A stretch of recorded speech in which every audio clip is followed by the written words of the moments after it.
Good afternoon, everyone. My name is Rhys Arangio, 2012 Nuffield scholar from Perth, and today my topic is mitigating whale depredation in Australia's Patagonian Toothfish Fisheries, which has been generously sponsored by Woolworths and the Fisheries Research Development Corporation. I'd like to thank both Woolies and the FRDC for the support of Nuffield, which has allowed me to undertake this scholarship, and also for their support of the seafood industry in general. Before I get started on my topic, I'll just take you a bit of background about myself and my company to get everyone up to speed. In 2009, I began working for Offshore Fisheries as a marine science graduate in a bit of an internship type role. That internship lasted for about 18 months, and it included time on our vessels, which included 1 month on our banana prawn trawlers across northern Australia, and three-month trips down to the Southern Ocean to fish for Patagonian toothfish, longlining, trapping and trawling for the toothfish. After my time at sea, I spent 3 months in Canberra with the Commonwealth Regulator for Fisheries, the Australian Fisheries Management Authority, seeing how things are run on the other side of the fence. And overall, this intern process really allowed me to understand how we fish, the tight rules and regulations we have to abide by in these fisheries, and just gave me a really good overview of offshore fisheries in general. After that internship process was finished, I began working, I suppose, full-time and properly for offshore fisheries. And my current role includes the operational, the science and the policy aspects of our Southern Ocean fleet. And this includes attending port calls where the vessels come alongside, unload the toothfish, pack it into sea containers en route to our customers. It includes forward catch planning and catch analysis for our vessels, attending numerous scientific and fishery management meetings across Australia. I'm also the secretary for our international toothfish industry body, COLTO, which stands for the Coalition of Legal Toothfish Operators, and I also run the Offshore Fisheries and COLTO websites. So overall, it's a pretty broad scope for me, but it keeps me interested and occupied. A bit of background about Austral. We're a large Australian commercial fishing company with 3 arms, the first of which that I'm involved with, our Southern Ocean fleet. We fish around 2 of Australia's subantarctic islands, Heard Island, which is 4,000 kilometres southwest of Perth, in the middle of nowhere, and secondly Macquarie Island, also in the middle of nowhere, 1,500 kilometres southeast of Hobart. And we've got 2 vessels that catch the fish down here, the first being our dual-purpose longline and trapping vessel, the Australator 2, and secondly our trawler, the Southern Champion. Now down there we catch 2 species in particular, the first being Patagonian toothfish. Between the 2 fisheries down there, we've got a total allowable catch of over 3,000 tonnes, and also at the Heard Island fishery there's also a species called icefish that we catch, which is similar to a whiting. And now across these 3 fisheries we own the quota rights for about 70% of this fish, which came from the pioneering rights back in the mid-90s, and that makes us the largest individual quota holders for toothfish around the globe. And all 3 of these fisheries have been independently certified by the Marine Stewardship Council, which Clint touched on before. And the MSC are an independent body that look at your fisheries as a whole, your target species, your bycatch, and your interaction with the environment. And if you meet all their standards, you get the blue tick. And yeah, we're deemed sustainable and well managed by their certification body, which we're very proud of. This is our toothfish product. It gets hauled up on the long line, one by one. The fish then gets cleaned and processed on board, where the heads and the guts get taken off and the trunks washed clean. It then gets hung by the tail in the blast freezers, frozen down to minus 18 degrees Celsius, and in the end you get a frozen trunk, which then we grade and bag on board the vessel, stowed in the freezer hold. The trips last for 2 to 3 months, so it's frozen on board and then packed into sea containers once we get alongside. The other arms of our company, our northern prawn fleet, we've got 10 vessels that catch banana prawns and tiger prawns across northern Australia. And if you want some good cheap prawns for Christmas, head down to your local Woolies. They've got our banana prawns in the seafood cabinet for about $15 a kilo, so it's a nice option for Christmas.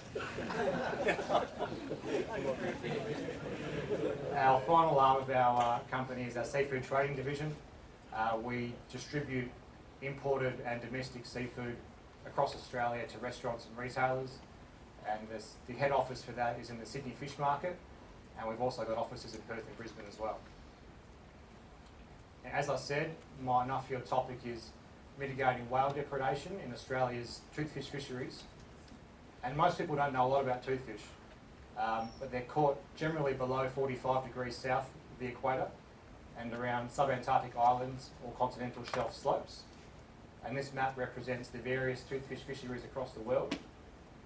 Overall, the global tonnage is around about 25,000 tonnes. Most of that is the Patagonian toothfish, the same species that we catch. But then there's a small portion, probably around about 5,000 tonnes overall, that's caught even further south, mainly in the Ross Sea, and that's a relative to the Patagonian toothfish called the Antarctic toothfish. And as I said, globally there's 25,000 tonne caught, and at the moment about 30% of that is MSC certified as sustainable seafood. That comes across 4 separate fisheries, of which 2 of which are our own, and there's currently 2 more in the certification process also. As you can see, toothfish do get very big. That one there was caught on a joint venture trip that I was involved with the French toothfishing industry, trialling different kinds of traps. And that one there is about 91 kilos, 1.9 metres long, which is pretty close to their maximum size of 2.2 metres and 120 kilos. The maximum age is about 45 years old, which is middle of the range for a fish species. And they have a varied diet, but they're known as an opportunistic scavenger. And I've been asked a lot, what is depredation?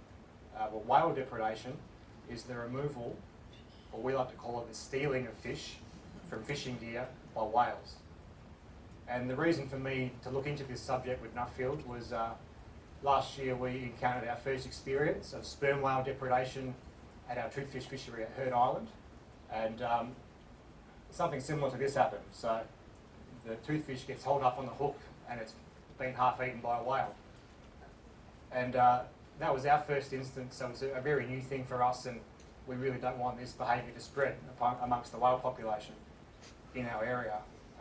Not too far away from us in the French toothfishing industries, there's a Kerguelen Island fishery not far from ours, and they're experiencing significant whale depredation in their fishery. And also, as of next year, we're going to be phasing out the trawling component of our catch, increasing our longline caught fish, which therefore increases our susceptibility to whale depredation on the long line. When I talk about long lines, this is what I mean. Literally a long line, it sits on the seafloor with baited hooks attached, and what the whales have learned to do is position themselves below the vessel and pick the fish off the line one by one as they're surfacing. Pretty sneaky. This trend seems to be increasing across the world, and it's occurring in all oceans across the world as well. And this map shows those affected fisheries, the main culprits being sperm whales and killer whales. The fisheries that I focused on were generally those closest to the poles, as they've got the most in common with our own fishery. And the countries I visited while I was away were Chile, off the back of our global focus tour, which finished in Brazil. And then I came home for a month, and my fiancée Mel came along, and we went to Norway, Belgium, France, into Alaska, British Columbia, and ended in California. And there I spoke to fishery scientists, fishermen, gear suppliers and government that have been involved with depredation across their various fisheries. And it was quite obvious after speaking to these people that killer whale depredation is the worst outcome you can get. On average, the killer whales take about 25% of the fish from the line, or they take or they damage it, so it's no good to us. And sperm whales are the other culprit, on average taking about 5% of fish.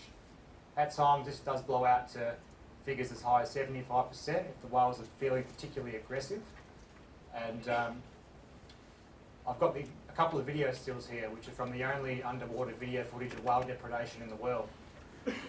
On the left is some sperm whale depredation occurring in the Gulf of Alaska in their sablefish fishery, and the central photo is killer whale depredation occurring in the French Crozet Islands toothfish fishery. And if anyone wants to see those videos, they're on my Nuffield blog. Mitigation options.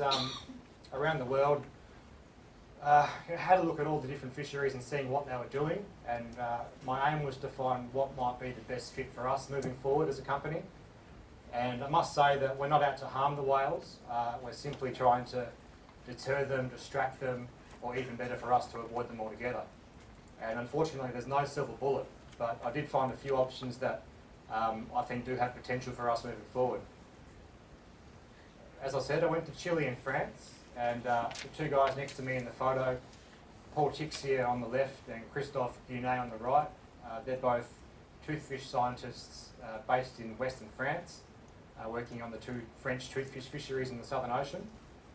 And last year they wrote a paper describing some recommendations to the French toothfishing industry to try and decrease whale depredation events.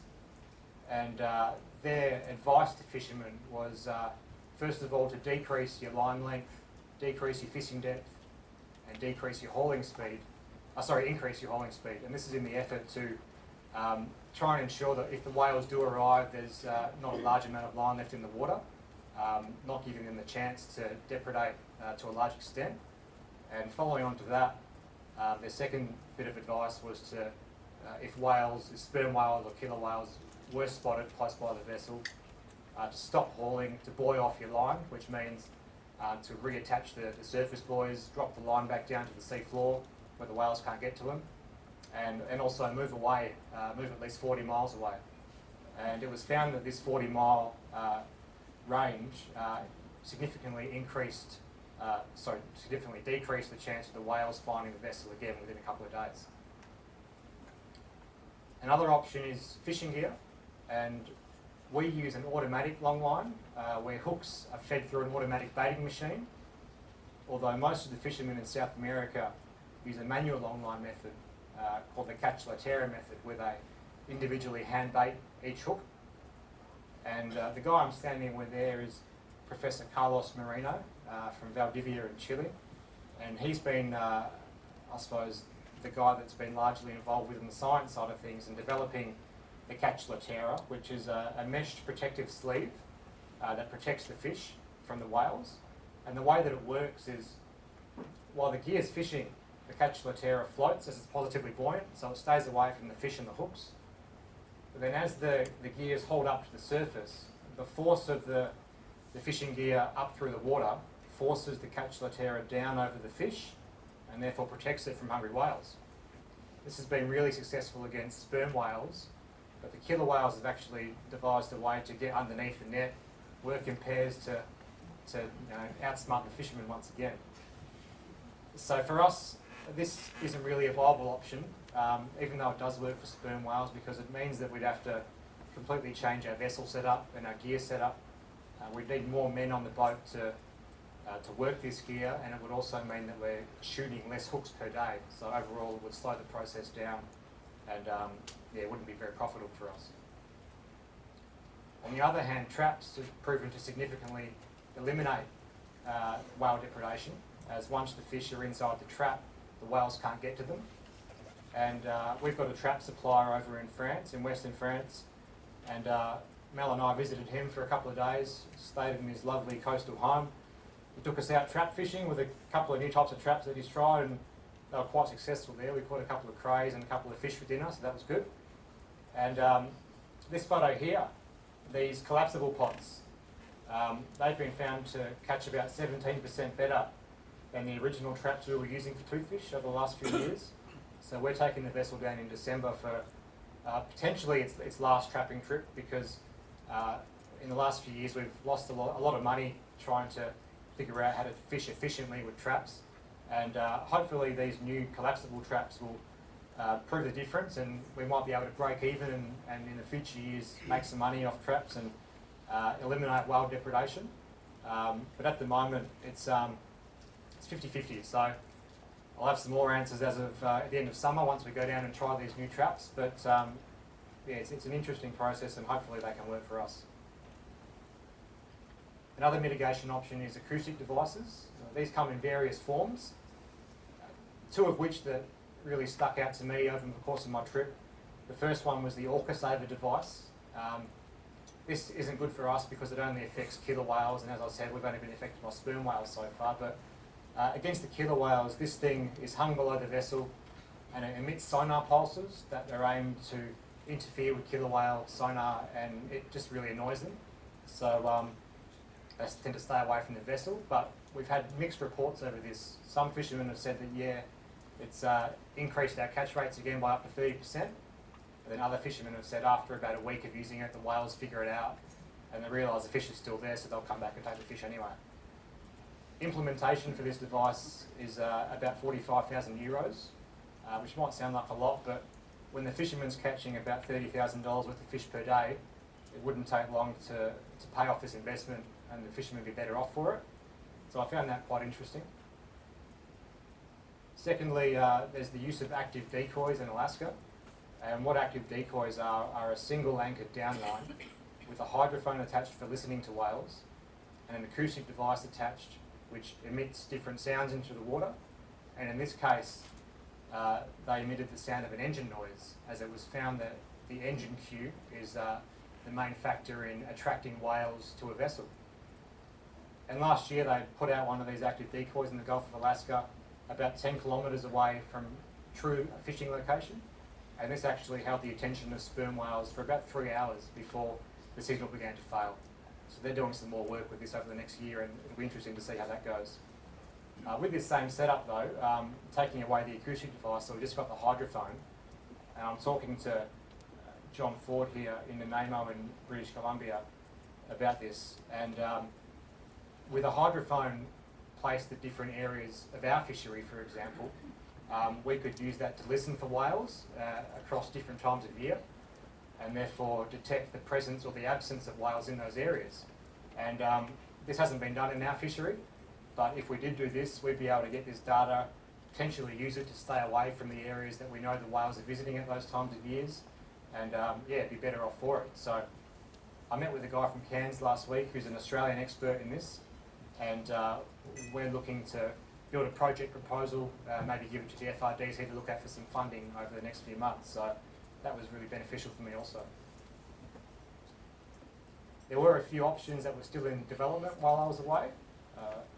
The first of which was Sargo, and Sargo can be thought of a combined longline and trapping gear in one. This has been developed by the fishing longline supplier called Fiskeveen in Norway. And while we were in Norway, my host Eagle Mo, he's our sales rep at Fiskeveen. We do a lot of work through them, and he was great. He took a week out of his schedule, drove me and Mel up from Bergen, up the coast, through the fjords, meeting with some scientists, some more gear suppliers, even his competition. So he was really good for us, and he showed me this catching pod that they're developing. And the idea for the catching pod is to only use it when there's whales around, so you're not going to be using it all the time. And the way it would work, it would go over the side with the long line at the start of each magazine. When the long line's then hauled, the fish would then be stripped off the hook, be trapped in this catching pod, and it would work just like a trap. And at the end of each magazine, you'd haul up one of these pods with the fish inside. So this is still in the work in progress. The prototype started in Chile, and it worked in theory, so they came over to Norway and spoke to Fiskeveen for help with commercialisation. So yeah, it'd be interesting to hear how the results go. I know they were testing in August, so I'll be keeping my ear close to the ground for that. The final mitigation option I came across was from Sea-Swap, and these guys, that stands for the Southeast Alaska Sperm Whale Avoidance Program. This began in 1992, and the idea that these guys were trying to figure out was just the interactions between longline fishermen and sperm whales in the Gulf of Alaska. And they're the ones that are being involved with the active decoys that I just mentioned earlier, and they've just been granted new funding for next year. And this funding is to look further into active decoys as well as these three systems. And the bubbler is going to be hauled along, drop below the vessel, down with the long line, and emit bubbles to come up around the long line in the water column. This is in the aim to confuse the whale's sonar, just to get in its way so they can't successfully pick that fish off the line. There's also echolocation jammers, which are aimed to mask or degrade the close range ability of killer whales against the line. And the sound that these jammers are going to emit are based on the sounds that moths make in defeating predatory bat sonar. which I found pretty interesting. And thirdly, the poly beads or reflectors are going to be attached to every hook, and they're going to emit the same sonar ping as a fish would to a whale. So with these on every hook, when the whale tries to take the fish, it might not be there, it might be one of these. So therefore it's going to decrease their perceived depredation success rate and hopefully dissuade them because of this. I spoke to a PhD student in California also, and he described whale depredation as a cultural arms race between whales and fishermen, where one keeps outdoing the other.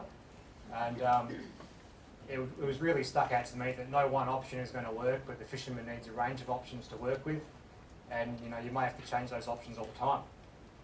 So for us at this point in time, after seeing what I've seen, the immediate outcomes for me were to incorporate the French and the Chilean avoidance techniques into our own marine, seabird and marine mammal mitigation plans in the vessel, and also to source the French whale identification catalogues from their Antarctic vessels.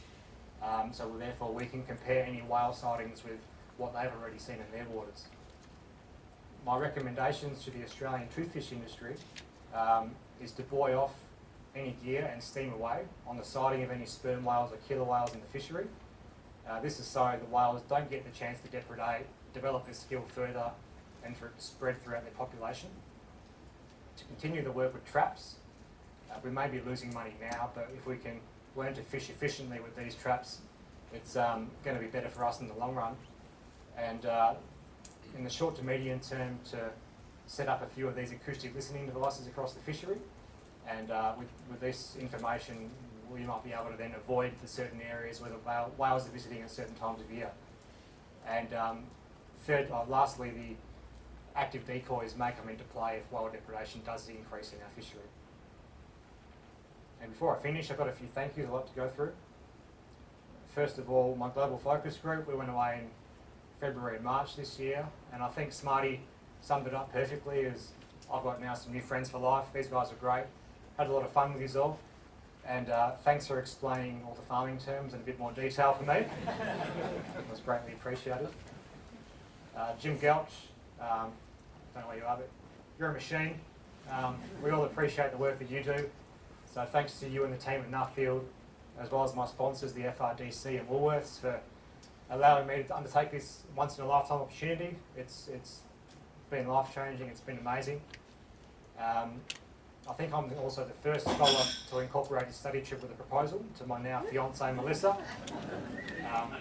Mel's been great the last 12 months, so thanks very much, Mel. Almost done, and I'd just like to give my thanks to my employer, Toothfish Fisheries. They've shown great faith in me over the last couple of years, allowed me the time to get out of the office and undertake this journey. So thanks very much to Toothfish Fisheries. And finally, thanks to CSIRO and Peter Goldthorpe for allowing me to use his beautiful toothfish artwork for my presentation. Thank you.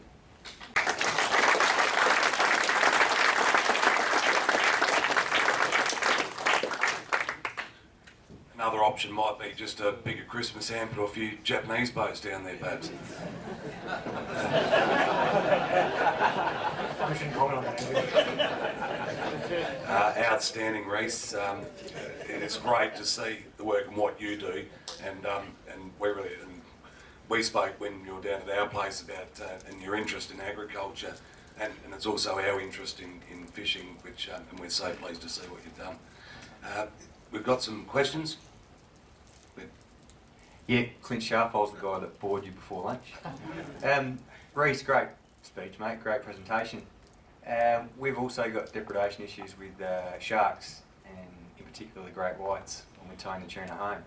We often find these deterrent devices often attract the sharks before they repel them. But my question to you, did your fishery, in particular the Patagonians, did you have to make any rule changes in order for MSC to award your accreditation?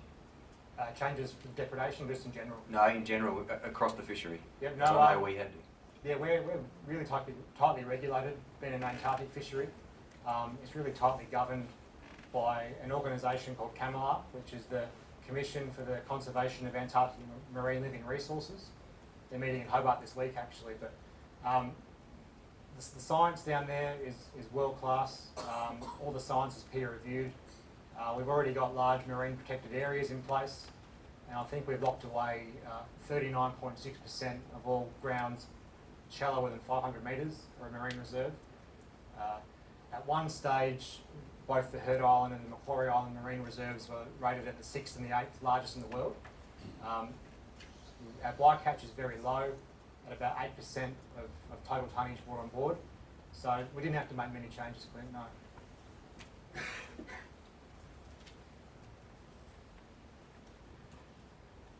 Yeah, g'day. Anthony from Bunaloo in southern New South Wales.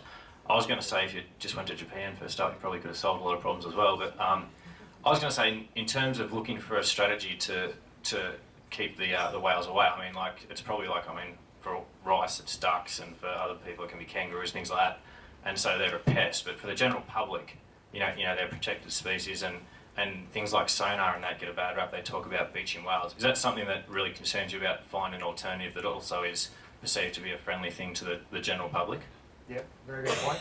I covered that in my report actually, so you can read that, Anthony, if you want. But just to summarise quickly, there is a lot of, whales being the nice friendly creatures that they are, there is a lot of sentiment with the public, and we have to be very careful with any options that we might choose that may have sonar involved. We have to make sure that has been studied thoroughly to make sure that there's no harm being done. One of the guys I met with in Norway, he worked for the Government Agency for Defence, and the Navy in Norway was purchasing these new frigates, and they had to test the sonar capabilities of those frigates before they began using them, because in the mid-90s there was some whale beachings in Greece, I think, and they thought that might have been due to new naval sonar being used. So they went through a whole bunch of tests and went through all the data, and they believed that the sonar that they were using in Norway wasn't going to have any effects on the whales. But yeah, we do have to be very mindful that whatever we use doesn't have any negative connotations towards it. Rhys, earlier today we've heard about career pathways, about entering industries. What's the situation in your industry? In the industry as a whole, the mining industry has taken a lot of our employees. For me personally, is that what you're referring to, though? Generally. Just in general? Yeah, I suppose the mining industry is taking a lot. In the tooth fishing industry, it's a hard lifestyle. As I said, they're 2 to 3 month trips at a time. So to try and convince people to go to sea for that amount of time, stay away from their families, it's quite a hard ordeal. And when I spent my time at sea, I really, learned and really appreciated what the crew does go through out there. And it's a tough lifestyle being a deep sea fisherman. So I've got a lot of, my heart goes out to their families because they're away from them for so long. But I hope that answers your question. Yeah, Rhys, Dave Brownhill. The thing about the aquaculture industry that we've noticed through Nuffield is it's generally highly regulated. You've got a lot of government intervention or a lot of people watching exactly what you do. Now you've travelled around with these guys, the people you travelled with for 6 weeks. You've looked at agriculture that really no interest of you. But what can we learn in the normal stream of agriculture? The poor old dairy farmers, the grain farmers, and the beef and sheep. What can we learn from that? From your industries that are already highly regulated, where ours are becoming more regulated? I suppose with us, working in the Antarctic especially, and actually I'll change that. Everyone's probably heard of the super trawler that stopped fishing a few weeks ago. I suppose you really have to control the public perception. That's a big thing. And I know some of the industries, whether they be fishing or ag-based, there's a lot of people that can think badly of it. So we have to really control our public sentiment, and this topic's quite sensitive with the whales also. The super trawler was very sensitive with apparently killing seals and dolphins, which personally there's seal exclusion devices in those nets. So I think the government really got forced into that decision by the public demand. And so I think a big one is just public control and conceptions, and there was a line we used a lot on our global focus trip, and it was perception is reality.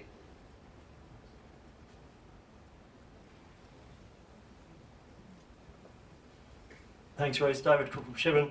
I always thought it'd be quite easy to fix the problem, just like Rex Hunt, throw a bit of burley out and the fish would come. But seriously, like, I mean, I've got no understanding of how fish work, and you're looking at trying to prevent the take-up of predation by the whales. Is there any work done, or is there a possibility to actually look at, I guess, changing the way the Patagonian toothfish move and actually trying to attract them close to the surface to be able to hook them quick and get them out before the whales actually get to them? Yeah, not at all, unfortunately. The toothfish are a demersal species. I didn't point that out, but so, we catch them down to 2,500 metres below the surface on the seafloor. Generally about 1,500 is the average depth, but to try and control their movements, not really possible. But I mean, that's why traps are so good, because you can fish at that depth and then haul them up with the whales not being able to catch them. And also with trawl nets as well. We'll probably continue a small portion of trawl caught fish because of our survey requirements. We have to do a trawl survey every year. And once they're in the trawl net also, the whales can't get to them.